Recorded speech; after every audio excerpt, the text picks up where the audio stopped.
HS1 news channel میں آپ سب کا استقبال ہے۔ آئیے نظر ڈالتے ہیں آج کے اہم خبرنامے پر۔ وارانسی کی ضلعی عدالت نے گیان واپی مسجد معاملے میں آج اپنا فیصلہ سنایا ہے۔ عدالت نے کہا کہ شیو لنگ کاربن ڈیٹنگ ٹیسٹ نہیں ہوگا۔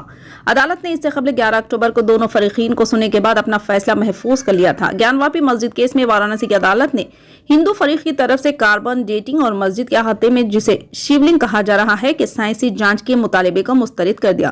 اس دوران صرف 58 لوگوں کو عدالت میں پیش ہونے کی اجازت دی گئی تھی۔ عدالت کو یہ فیصلہ کرنا تھا کہ آیا گیان واپی کمپلیکس کی جانچ کاربن ڈیٹنگ کے طریقے سے کی جائے۔ دراصل جسے ہندو فریق شیو لنگ کہہ رہے ہیں، مسلم فریق اسے چشمہ کہہ رہے ہیں۔ ایسے میں ہندوؤں کی طرف سے مطالبہ کیا گیا کہ شیو لنگ کی تحقیقات کے لیے کاربن ڈیٹنگ کی جائے۔ کاربن ڈیٹنگ کا مطالبہ 4 خواتین نے کیا۔ وارانسی کی ضلع جج ڈاکٹر اجے کرشنا وشویش کی عدالت نے اس معاملے کی سماعت کی۔ جموں کشمیر حکومت نے 36 پولیس عہدیداروں کو بدعنوانی اور مجرمانہ سرگرمیوں میں ملوث ہونے کے الزام میں قبل از وقت ریٹائر کر دیا۔ ان حکام نے اپنی ڈیوٹی اس انداز سے انجام دی جو سرکاری ملازم کے کام کاج سے مطابقت نہیں رکھتی اور طرز عمل کے ضابطوں کے منافی تھی۔ یہ ملازمین غیر قانونی سرگرمیوں میں ملوث ہونے کے ساتھ ساتھ طویل عرصے تک ڈیوٹی سے غیر مجاز طریقے سے غیر حاضر بھی پائے گئے۔ ان میں سے کچھ عہدیدار بدعنوانی کے کیسوں میں ملوث پائے گئے جنہیں سنگین فوجداری الزامات کا سامنا ہے اور ان کے دیانتداری بھی مشکوک پائی گئی۔ جائزہ کمیٹی کی سفارشات کے مطابق ان ملازمین کی کارکردگی غیر تسلی بخش پائی گئی اور سرکاری ملازمت میں ان کا برقرار رہنا مفاد عامہ کے منافی تھا۔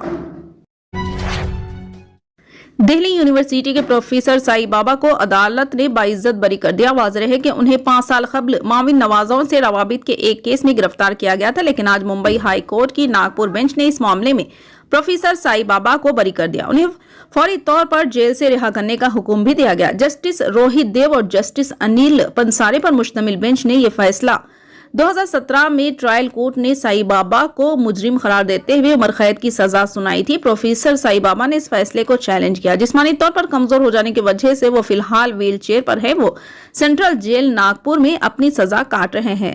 اس کیس سے ماخوذ 5 دیگر افراد کو بھی بری کر دیا گیا۔ کیس کی تفتیش کے دوران ایک شخص جان کی موت ہو گئی۔ اگر یہ تمام کسی دوسرے کیس میں ملوث نہیں ہے تو بینچ نے انہیں فوری طور پر رہا کرنے کا حکم دیا۔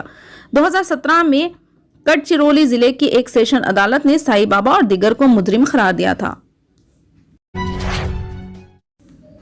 صدر کل ہند مجلس اتحاد المسلمین و رکن پارلیمنٹ حیدرآباد بیرسٹر اسد الدین اویسی نے کہا ہے کہ بی جے پی نے غیر ضروری طور پر حجاب کو ایک مسئلہ بنایا ہے۔ سپریم کورٹ کی جانب سے کرناٹک کے تعلیمی اداروں میں حجاب سے متعلق ابتدائی فیصلے پر تبصرہ کرتے ہوئے کہا کہ کرناٹک ہائی کورٹ نے غلط راہ کو اختیار کیا تھا۔ قانونی اعتبار سے کرناٹک ہائی کورٹ کا فیصلہ خراب تھا جس میں قرآنی آیات اور اسلامی تعلیمات کی غلط تعویل کی گئی تھی۔ سپریم کورٹ کے ایک جج نے حجاب کی تائید میں واضح طور پر فیصلہ دیا ہے، تاہم ابھی تک اس بارے میں قطعی فیصلہ سامنے نہیں آیا۔ مسلمان لڑکیاں جو حجاب پہنتی ہیں، اللہ نے حکم دیا جس کی وہ پابندی کرتی ہے۔ بی جے پی نے غیر ضروری طور پر حجاب کو ایک مسئلہ بنا دیا اور اس پر پابندی عائد کرتے ہوئے ایک غیر ضروری تماشا کیا۔ بیرسٹر اسد الدین اویسی نے کہا کہ سپریم کورٹ کے ایک بینچ نے کہا کہ حجاب سے متعلق کوئی تنازع نہیں ہے۔ مذکورہ بینچ نے یہ کہا کہ کرناٹک ہائی کورٹ نے غلط راہ کو اختیار کیا ہے۔ یہ معاملہ دستور کے دفعات 14 اور 19 سے تعلق رکھتا ہے اور یہ بات شخصی اختیار سے تعلق رکھتی ہے۔ فی الحال کے لیے اس خبرنامے میں بس اتنا ہی۔ دیکھنے کے لیے آپ کا بہت بہت شکریہ۔ اگر آپ نئے ہیں اس چینل پر تو سبسکرائب ضرور کر لیں اور بیل آئیکن کو دبا لیں تاکہ ہماری ہر خبر آپ تک پہلے ملے۔